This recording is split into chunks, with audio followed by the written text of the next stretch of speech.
the duties of the office the duties of the office on which I'm about to enter. on which I'm about to enter. So help me God. So help me God. Congratulations. Thank you very much.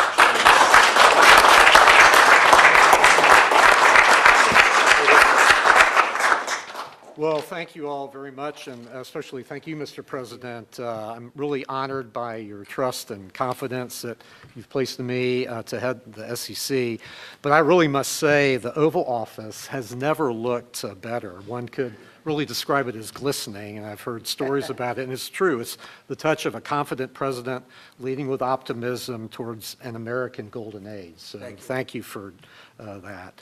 And so to my wife, Sarah, and to our sons, Stuart, Peter, and Henry, thank you all for your steadfast love and support. I'm grateful for the sacrifices that each of you have made to enable me to serve America. And thanks to Secretary Bessent for administering the oath as well. But a note about my family real quickly. Today would have been my father's 114th birthday. Colonel Atkins was a veteran of World War II and Korea. And yesterday would have been my late mother's birthday. So it seems altogether fitting to honor them and the example that they've set so that their son could stand here speaking to you all today. So to my friends, my family, my colleagues who've worked with me throughout my career and helped make my appointment by President Trump even possible, thank you for your work and dedication. There are many who quietly serve the nation in mostly unsung roles, and I continue to be the beneficiary of your professionalism and good judgment. So at the helm of the SEC, I can confidently say it is a new day. It's time for the SEC to end its waywardness and return to its core mission that Congress set for it: investor protection, fair, orderly, and efficient markets, and capital formation. I will work to protect investors from fraud, keep politics out of how our securities laws and regulations are applied, and advance clear rules of the road that encourage investment in our economy to the benefit of Americans. A top priority of my chairmanship will be to provide a firm regulatory foundation for digital assets through a rational, coherent, and principled approach. We will work to ensure that the United States is the best and most secure place in the world to invest and to do business. So, Mr. President, again, thank you very much for your graciousness in extending such a warm welcome to my family and me today in this storied room. I look forward to working with you, with colleagues in your administration, and with Congress to advance your agenda to bolster the economy and build on U.S. leadership of the global market. So thank you very much. Thank you. Congratulations. Thank you very much. Thank you very much. Pleasure. Any questions for Paul? Mr. Atkins, if I may, can you provide, I guess, what is your sense of how the CFTC and the SEC will differ when it comes to crypto regulation? I hope that we won't. Brian Quintenz, whom the president has nominated, is a great guy. I've known him for years, and I intend to work closely with him, and I really look forward to his leadership there. I think there's no reason why the two agencies can't be working cheek to jowl on these issues for the American investor and the American economy. Mr. Atkins, do you have a view on Chinese listed stocks on the U.S. exchanges? Well, that's subject of statute, and Congress has acted, and I look forward to diving into those issues. Mr. Atkins, do you have a sense, will the Democratic commissioner continue in her role? Her term, I guess, goes through, it ended last year, and I guess she can hold over till the end of the year, so it's up to Mr. President and Congress to deal with that. Mr. President, on China, your press secretary has suggested that some progress is being made. Are negotiations actively underway? And do you agree with Secretary Bessent, who has suggested that the current standoff with China is not sustainable? We're doing fine with China. We're doing fine with I think almost every country. Everybody wants to have involvement with the United States. As you know, we were losing $5 billion a day when during the Biden administration, during that last year, was a horror show what they were doing on trade, $5 billion a day. And now we have it down to a very low number because we're getting 25% from the automobile industry, from autos. We're getting 25% for steel, 25% for aluminum. and we're getting the baseline of 10%. And think of it, we're losing almost $2 trillion on trade, and those days are gone. We're not going to do that again. We're not going to let that happen. We're being ripped off by almost, I don't say every, but very close to every country, everywhere in the world, just being ripped off left and right. You had no leadership. You had people that didn't know what they were doing. And we're going to turn the country around. You know, we have a very nice phrase, make America great again. That's what we're going to do. And it's going to start with trade. We're doing really well. I see the stock market was up nicely, but this is a transition period, and it's going to be a little while. But we are doing well with every country. Ultimately, we have something they want, and you have to view it that way. We have something they want, and they want very badly. And you know, it's going to be, they're coming in, they're taking treasure, they're taking jobs when they do that, and they have to pay. And they don't have to pay if they come in and create their own jobs. You know, if they do their product here, if they build their product or make their product in the United States, we have absolutely no tariffs, and we welcome people. But we're taking in a lot of money from tariffs, and our country is getting stronger all the time because the other was not sustainable. With China. Are you going to play hardball with them? Are you going to mention COVID? Well, I'm not going to say, no, I'm not going to mention COVID. I'm not going to say, oh, I'm going to play hardball with China. I'm going to play hardball with you, President Xi. No. We're going to be very nice. They're going to be very nice, and we'll see what happens. But ultimately, they have to make a deal because otherwise they're not going to be able to deal in the United States. And we want them involved, but they have to, and other countries have to make a deal. And if they don't make a deal, we'll set the deal because we're the ones that set the deal. Scott and Howard and myself and others, we're going to be setting the deal, and it'll be a fair deal for everybody. And it'll be, I think it's a process that's going to go pretty quickly. We've spoken to many, many countries, and we're getting their views on things. You know, there are a lot of things. They have VAT taxes. They have everything you can have. Don't forget, as an example, the European Union was set up to take advantage of the United States. That's why it was set. And they've done that, but they're not doing that anymore. Yeah. Mr. President, will you prevent Hamas from having any role in governing a post-war Gaza? And will Hamas have to be permanently eradicated for a ceasefire to be reached? Well, we're not going to let Hamas do that, and we're going to see what happens with Gaza. But we've made a lot of progress in the Middle East, tremendous. Should have never happened. That date, that very special date, October 7th, should have never happened. It would have never happened if I were president. But we'll be stopping that whole situation. Yeah, please. Earlier today, Treasury Secretary Besson suggested that with the tariff rates as high as they are now, it's effectively an embargo of trade between the United States and China. Do you see it that way? That's true. 145% is very high, and it won't be that high. It's not going to be that high. It got up to there. We were talking about fentanyl, where, you know, various elements built it up to 145. No, it won't be anywhere near that high. And what level do you think it'll come down to if you haven't? It'll come down substantially, but it won't be zero. It used to be zero. We were just destroyed. China was taking us for a ride, and just not going to have. It's not going to happen. We're going to be very good to China. Have a great relationship with President Xi. But they would make billions and billions and billions of dollars a year, and they would build their military out of the United States and what they made, so that won't happen. But they're going to do very well, and I think they're going to be happy, and I think we're going to live together very happily and ideally work together. So I think it's going to work out very well. But no, it's at 145%. There will not be anywhere near that number.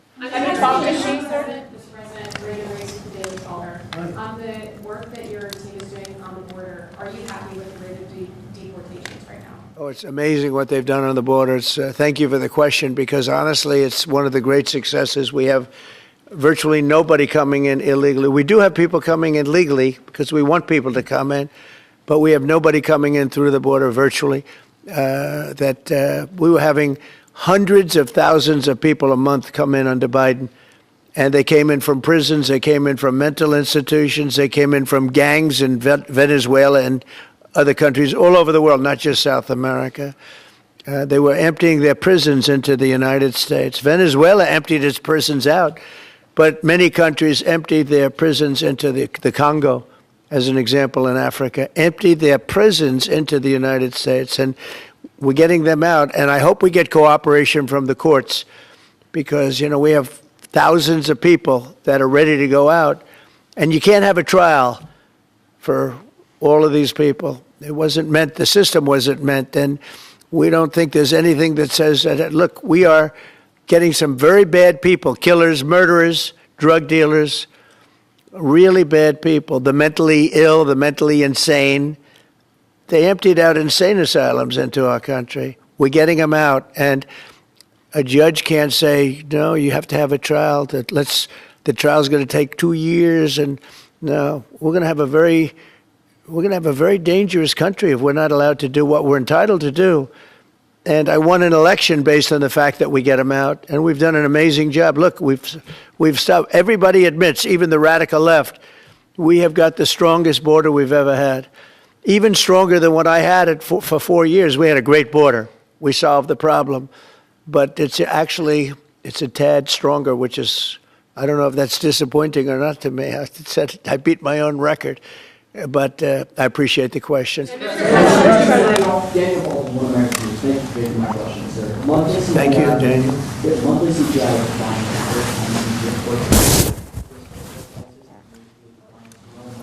prices down as well. Can you talk about how you've managed to lower prices so rapidly in your sector? Well, thank you, Daniel. The question is about prices. The prices are going down, not going up. One of the big things is energy is going down. I see that we had a couple of states where gasoline was at $1.98 a gallon. Nobody thought they'd see that for years, maybe, and that's a big thing.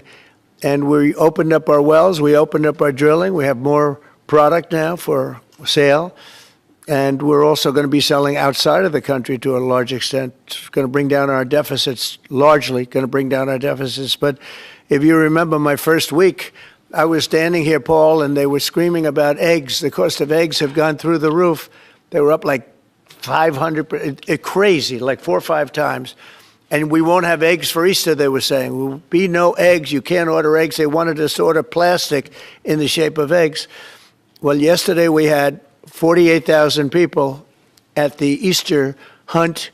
They call it the Easter roll at the White House.